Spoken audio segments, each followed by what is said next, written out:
Hello, and welcome to another edition of Rob Carson's What in the World? How are you today on this April 1st?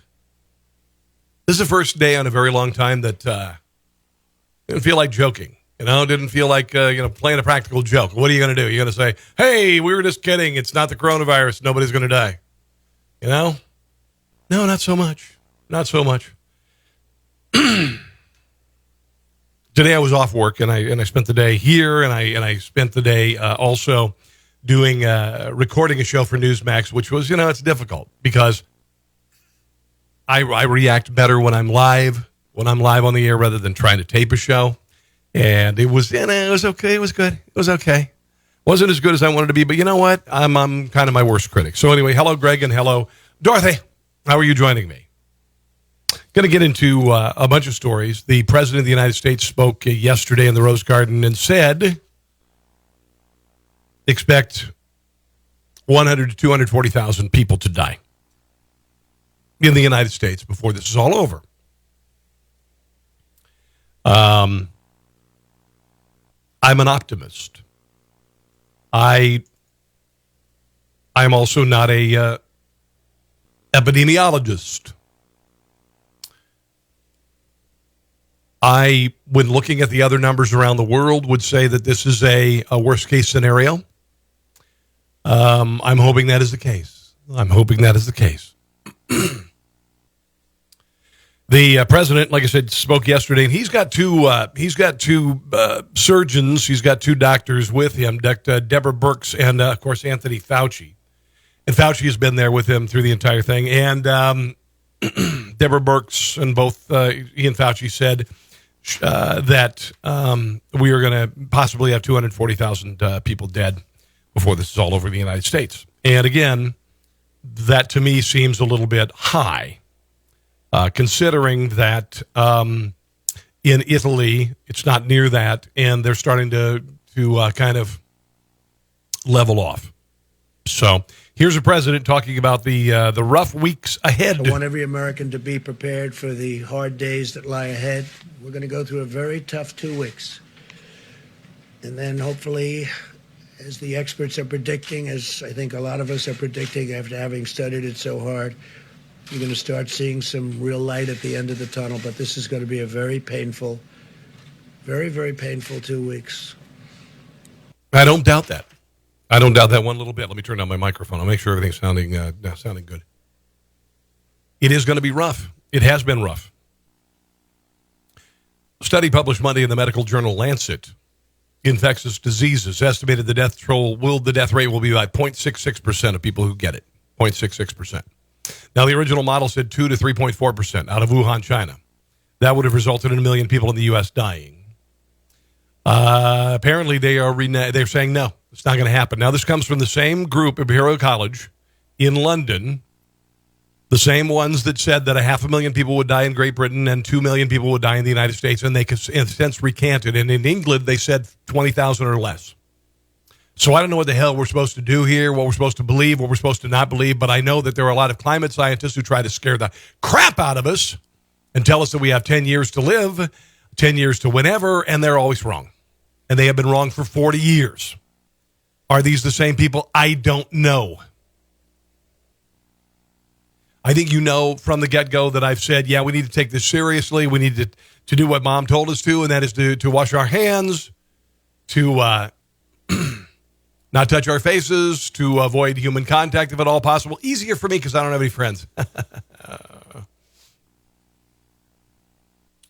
But researchers have found that the majority of fatalities are among adults 80 years or older. Okay, in Italy, 45% of the people who died had 3 conditions, 3 previous existing conditions. I think another 25 had 2, and then another 25 had 1.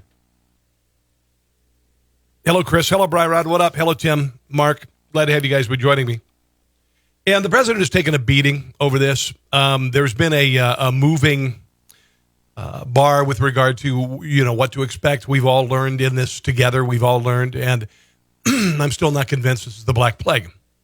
I'm still not convinced that 200, unlike the Black Plague was 200 million people died worldwide when there were a lot few people in the world. I have never thought that this was it. This was the one. This was it. And I do believe that a great deal of panic has been fomented by some people, including Imperial College in London. Many people have gotten sick. Obviously, many people have died, and it's scary as hell. I don't want to get it. I have to work outside of my house, but by God in heaven, I'm not afraid to go to work. I'm going to wash my hands. I'm going to not touch my face. I'm going to do the whole deal. But I'm going to go to work, and by God, I think we're going to have to get to a point where we need to know when we can get back to work. When we can get back to work. And I have a feeling we're going to wake up one day and we're going to go, what the hell were we thinking? No one, of course, will be held accountable for it. Nobody's going to be held accountable for it. Because what's going to happen is if the death toll is not 240,000 in America, then the panic mongers will say, see, I told you.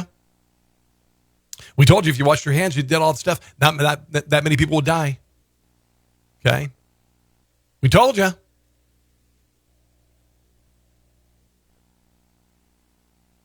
Or maybe that there was never that possibility. Hello, Jennifer. Now, I had heard, California is way behind the curve on this. They have very few deaths, 53, I think, today. Fewer cases. Now, I'm going to posit a theory that I've heard from others. California did not shut their border from China immediately. And a lot of people, 7,000 people a day came in from China to California. So the infection rate would have probably hit California a lot sooner. There are some people who are saying that California has yet to be hit. There are other people who are saying California may have already have been hit. It may have already happened. It may have occurred in California and been essentially the same as a bad flu, and it may be already over. Now, I'm not agreeing or disagreeing. I'm just saying, why would California have so few cases and so few deaths? And another thing I might add also, what we're not bringing into this entire equation is the people who died from pre-existing conditions who happen to have tested positive for the virus. There are people who may have died from kidney failure or died from a heart failure or died from whatever, and they just so happened at death also had the Wuhan virus. So there's a lot of things in the air, guys. There are a lot of things we do not know. One thing we do know is that the media is relentless, and they're beating the hell out of the president over it, even though he's doing a tremendous job. Even though he got 2 hospital ships off the coast of New York and Los Angeles within a few days, even though Rachel Maddow said it would be weeks. Even though he has shut down borders and he has turned American industry from Ford plants to MyPillow to making surgical masks and respirators.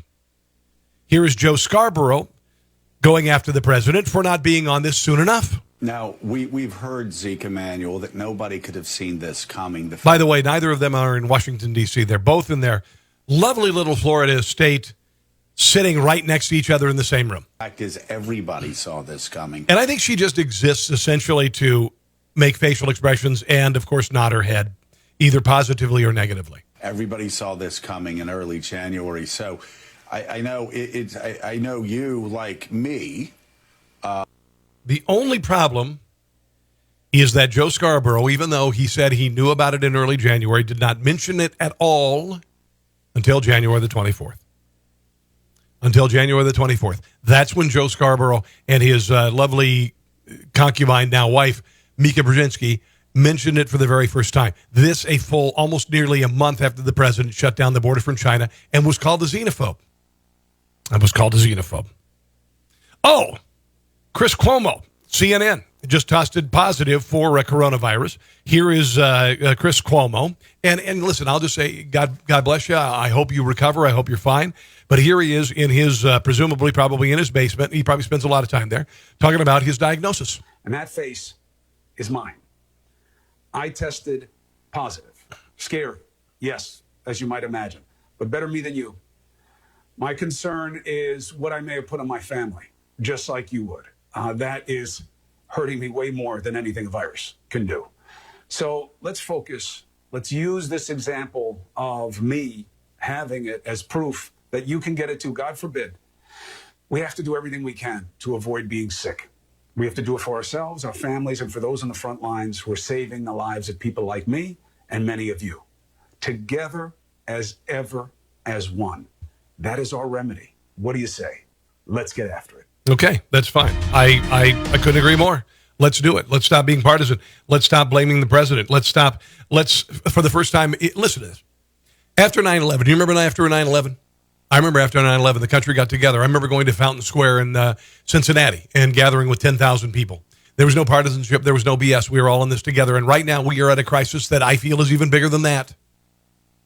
Think about this. Have you ever in your life, in our country, seen this happen? No, you haven't. 9/11, we had the airline shut down for over a week. We've never had every restaurant, every gathering. We've never had birthday parties being raided by police near God in heaven. We've never seen anything like this. So why in the hell are the Democrats not coming to the table with helpful solutions? Helpful solutions for the country, rather than putting off an aid bill because they wanted to pork it up with legislation to limit emissions from jet airliners and $25 million going to the Kennedy Center. And, of course, the Kennedy Center ended up laying off their orchestra, even after they got a $25 million gift from the government. The Democrat Party right now is dead weight. It's dead weight around America's throat. They are doing nothing positive to change anything in this country. It is sad, and it is sickening, and it is pathetic.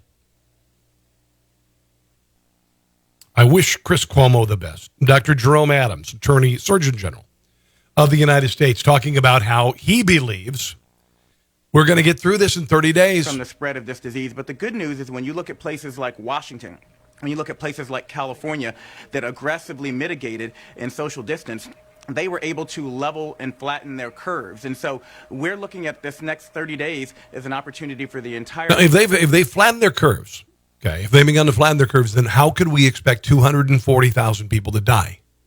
If Italy's curve has been flattened, if China's, and you can't believe China, but if their curve has been flattened, then why can't the curve happen sooner than that? Country to really understand if we do the right things, then we can flatten our curves in our own different areas and actually get to the other side. You ask, is 30 days going to be enough? Well, it will be for some places. It won't be for others, depending on where they are on their curve. But the most important thing to know is that if you are aggressive about mitigation, you can get through to the other side. Okay, you can get through. And here's what even, and I posted somebody working in an ER in New York basically said, pardon me, I'm doing earbuds for the very first time. I apologize. After you touch something, sanitize it. Don't hug people. Don't shake hands. Don't touch your face. Don't pick your nose. That's what he says. That's what you got to do. There's been a lot of talk about how it's airborne. It's all this and all that. Doesn't survive in clothing very well. Does apparently survive on some surfaces. Does not survive on gas pump handles like people are freaking out about. However, I want to use hand sanitizer after you go out and touch the whatever, the produce at the store and the whatever. Today I went to the store. I went to, early this morning, I went to Walmart and I got toilet paper. Yeah, I know. Sold it for $500,000 on eBay today. It was an 18-pack. I did get that. I got some other groceries. I went to the store later and I got some jalapenos because I'm going to pickle some jalapenos very shortly. And, that's open air stuff still. People run their hands through it. I used a box to comb through the jalapenos that I wanted so I wouldn't freak anybody out. Now, there are two doctors who are Dr. Deborah Birx and Anthony Fauci, and they both have been saying that fatalities are going to be massive. Dr. Birx recently said that flu models predicted somewhere between 1.6 and 2.2 million deaths if the government did not mitigate. Dr. Birx said some models predicted half of the U.S. would be infected. Okay. White House coronavirus response coordinator said Monday that she is worried that in every city of the United States to be affected, 240,000 people will die, and she says is a best case scenario. Okay. Dr. Birx's husband is a former Bill Clinton advance man, paged ref. Dr. Birx was working with the Clinton Foundation in activities related to the HIV pandemic around the world. Both Dr. Birx and Dr. Fauci have strong connections to the Democrat deep state. This according to Instapundit, Gateway Pundit. Now, I have said I didn't think Fauci was a deep stater. I thought he was a partisan, possible bureaucrat. This, again, according to this piece, to date, it appears that Fauci and Birx, through faulty reporting and exaggerated estimates, are purposely committed to destroying the U.S. and world economies. This, again, this is according to Jim Hoft. I'm not saying I've subscribed to it, but Gateway Pundit says Dr. Birx and Fauci may go down as the two most deadly doctors in world history. Their efforts to date don't appear to be warnings of protection, but rather they're panic-driven, self-fulfilling prophecies of deep state death and destruction.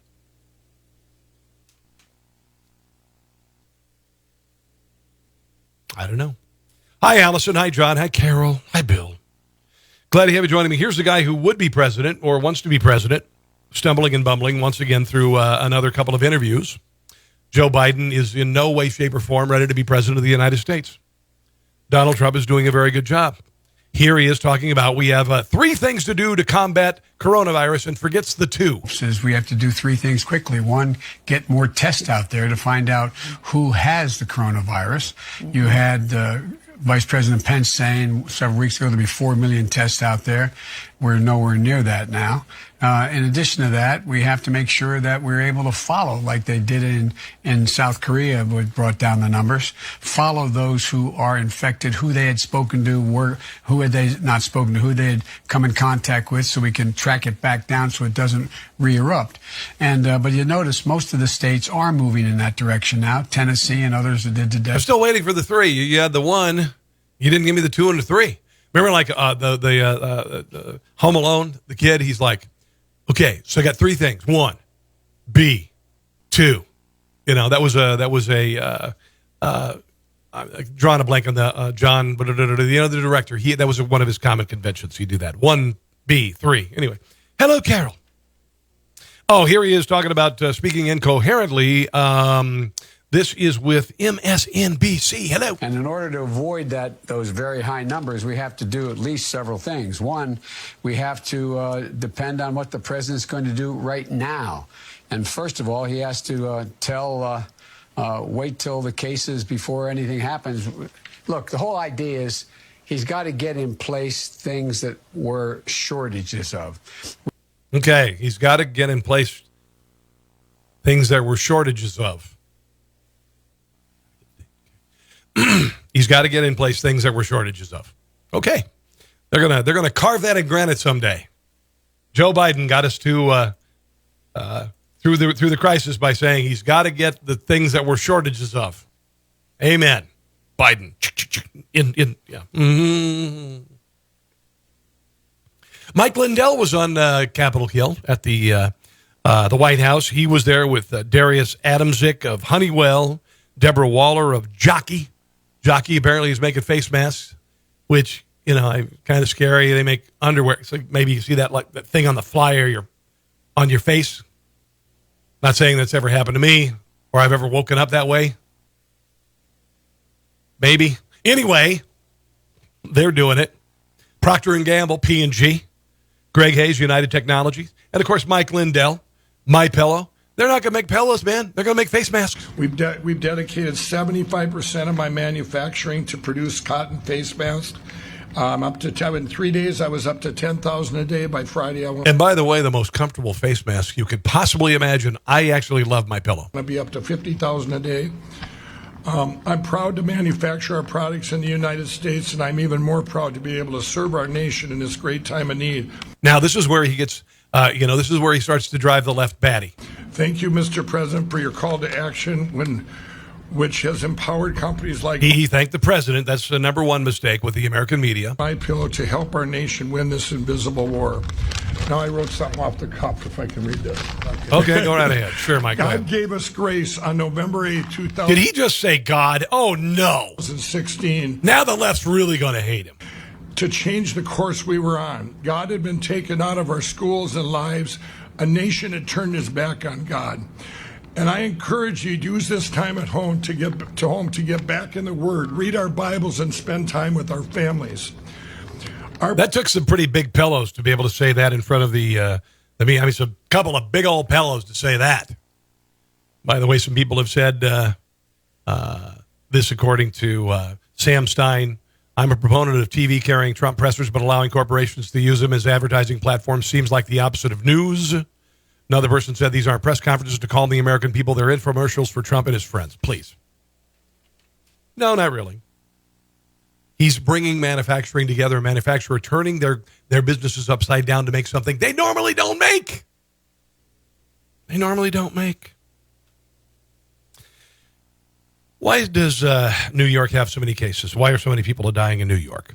A variety of reasons. New York should be the most prepared place in the country with regard to a pandemic, with regard to a terrorist attack.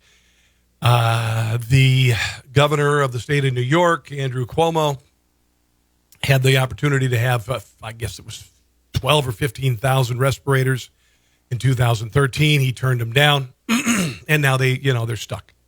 And they're screaming and yelling. And Bill de Blasio was late to the party with regard to warning the people of New York not to go out. Okay? They should not go out. Oxiris Barbeau is his health commissioner. Now, this is on, let me see, I've got 2 bites, one from the 2nd of February, one from the 7th of February. Both times the city knew that something was coming, but decided not to do anything about it. And, of course, Donald Trump shut down the border with China on January the 31st. The risk to New Yorkers for coronavirus is low, and that our preparedness as a city is very high. I'm thinking not so much. There is no reason not to. If the prepared is so high, then why all the freaking out by the mayor and the governor? Take the subway, not to take the bus, not to go out to your favorite restaurant, and certainly not to miss the parade next Sunday. I'm going to be there. Well, and of course, that changed. Here she is on what? February the 7th, saying the same thing a week later. The important thing for New Yorkers to know is that in the city currently, their risk is low and our city preparedness is high. Again, a week later, not so much. And so we know that this virus can be transmitted from one individual to another, but that it's typically people who live together, that there's no risk at this point in time, we're always learning more, about having it be transmitted in casual contact, right? So we're telling New Yorkers, go about your lives, take the subway, go out, enjoy life, but practice everyday precautions. Right. So we don't. Okay, so there you go. Practicing, that's cool. March 10th, her, Miss Barbeau, urged the mayor to clamp down to prevent the spread.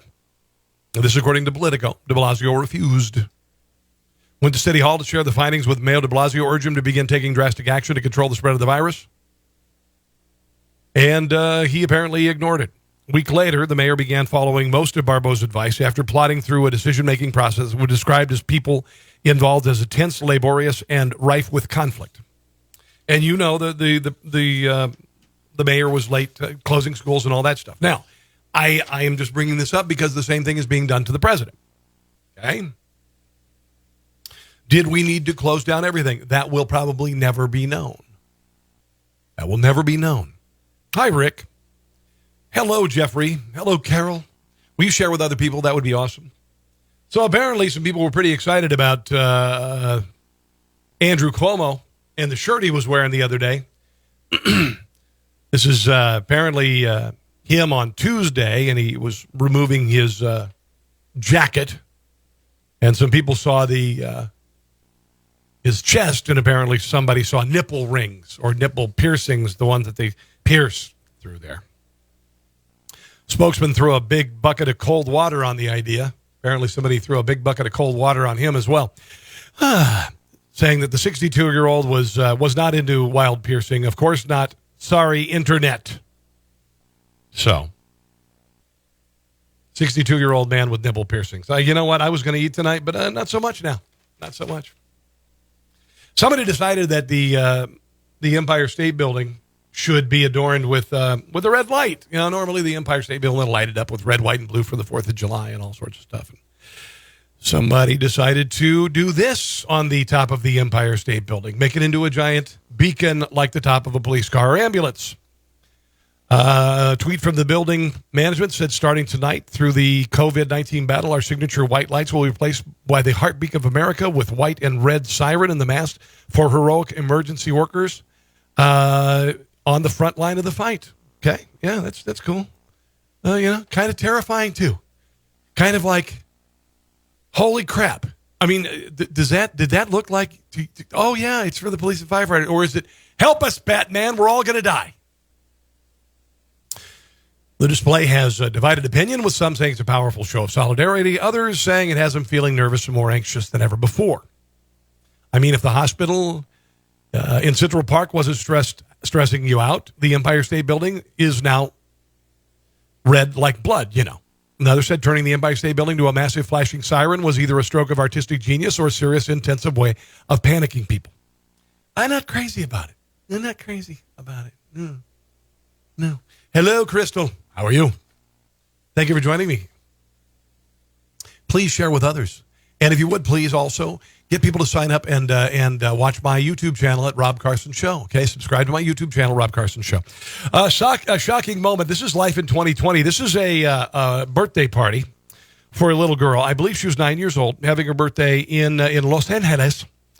And apparently they had over 40 partygoers there, and that was not acceptable, and that's why they sent an entire line of police to break it up.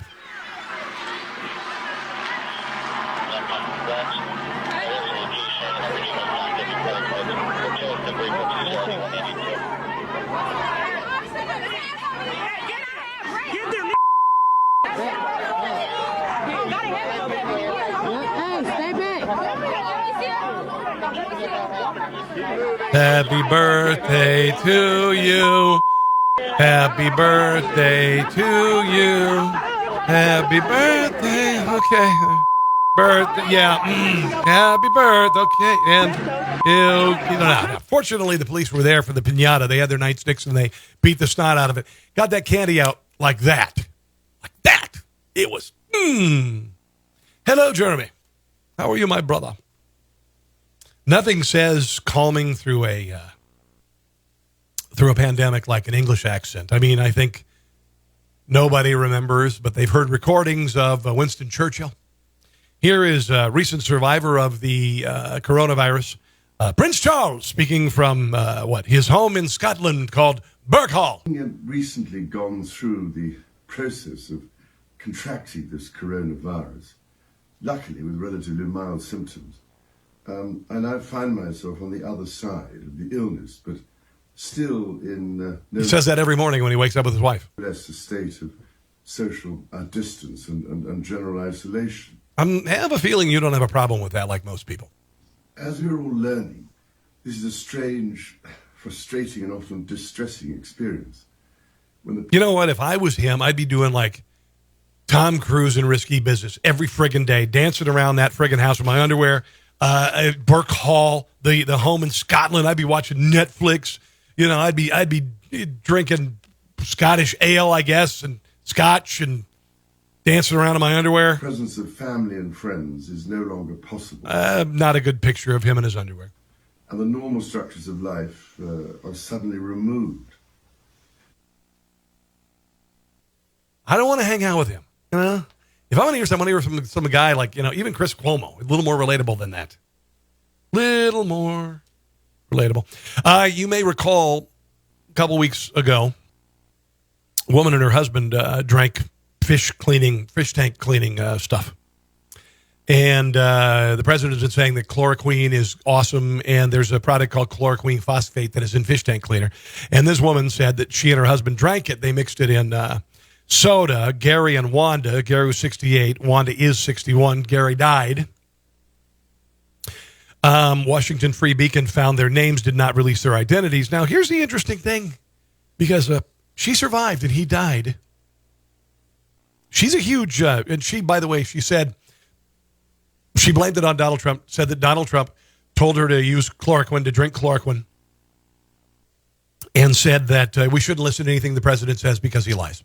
Because she felt the president told her to drink poison. Okay. She's a huge pro-Democrat partisan.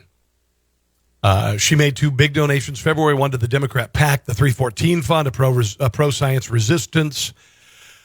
She's donated to Hillary Clinton. She has done a variety of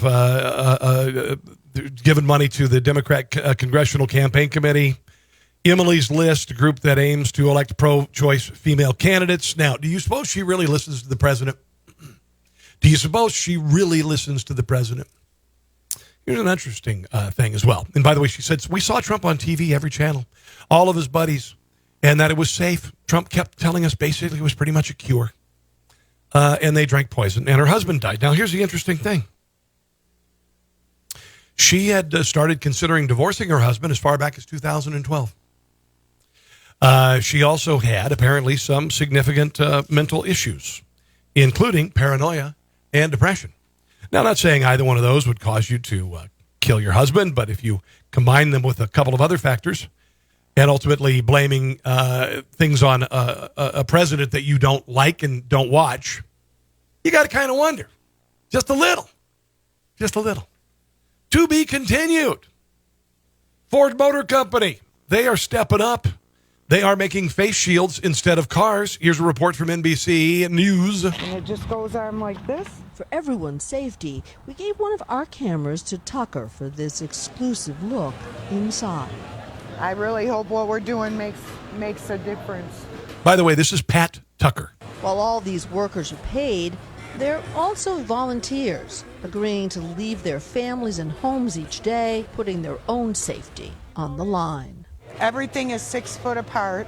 We're all wearing these. We're staying pretty separated. Everybody's washing their hands over and over again. My youngest granddaughter lives with me, and I'd be devastated if I gave her something. But, you know, I made this analogy earlier. Think about this, guys. Have we ever seen anything like this before?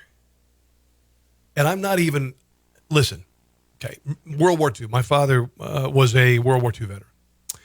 And in World War II, they shut people down, man. I mean, they took over industry.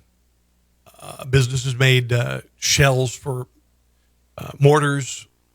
They made airplanes. They made all sorts of things.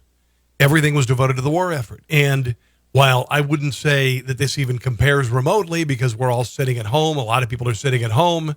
They are watching Netflix. It's nothing compared to that, but there was some degree of Rosie the Riveter there, maybe. It is a strange and terrible time. And I hope ultimately when it does pan out, it turns out to be a giant exaggeration. U.S. Sales of alcoholic beverages have risen 55% in the week ending March 21st. It's about a week ago. Hard alcohol, gin, tequila, premium premixed cocktails on the top of the pour list. Highest increase with sales jumping 75% compared to the same period last year.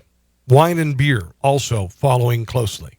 Wine sales up 66%, beer sales up 42%. Unbelievable. Wow. So an Ohio man wanted to visit his mom at an assisted living community.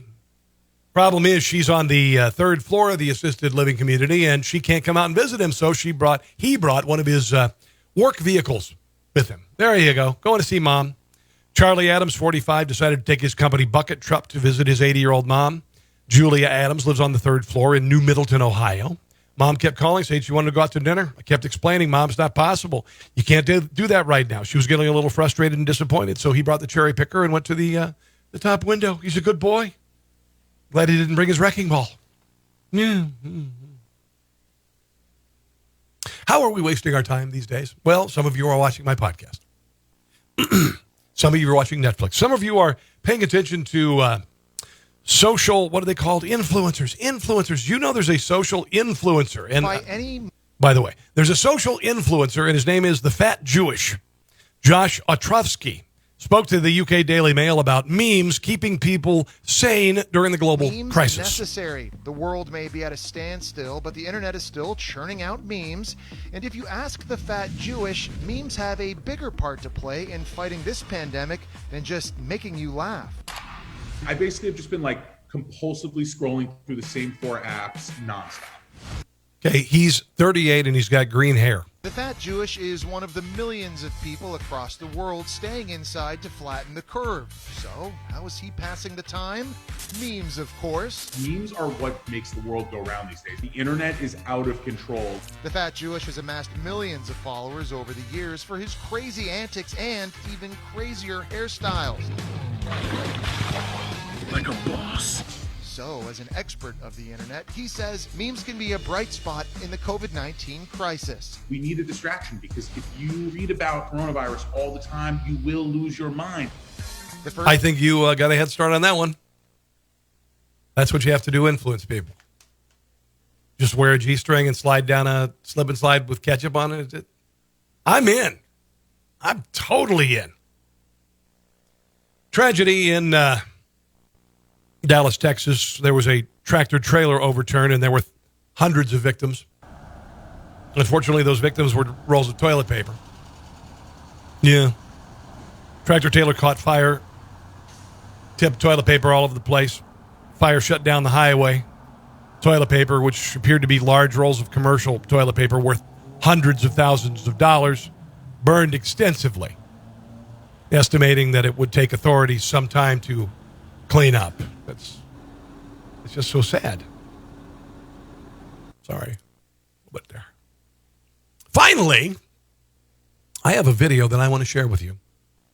I want you to tell me what is peculiar about this high-speed pursuit.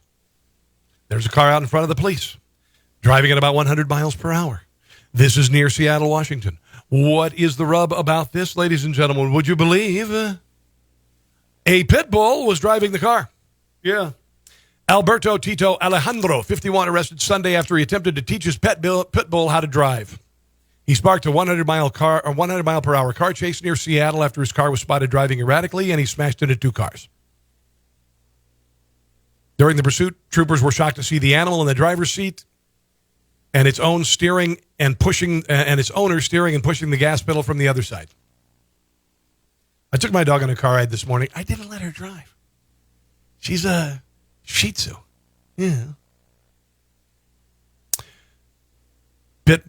Troopers say the pit bull was a very sweet girl, and she is now in an animal shelter. The vehicle is a 1996 Buick. So, there you go. Oh. By the way, the dog can be adopted, and you don't even need to go to the shelter to get it. You just have the dog drive itself to your house. Okay, it's time for me to say hasta. Thank you for joining me tonight, guys. I hope that I gave you a little bit of insight and possibly maybe a little bit of hope in an otherwise seemingly hopeless news cycle. Okay? I think of course, we're going to be all right. We're going to be just fine. I'm going to go take care of the family here real quick. In the meantime, if you would like to write me, carsonontheradio@gmail.com. On Facebook at Rob Carson Show, Twitter at Rob Carson, and if you would, please subscribe to my YouTube channel at Rob Carson Show, YouTube at Rob Carson Show. God bless. See you soon.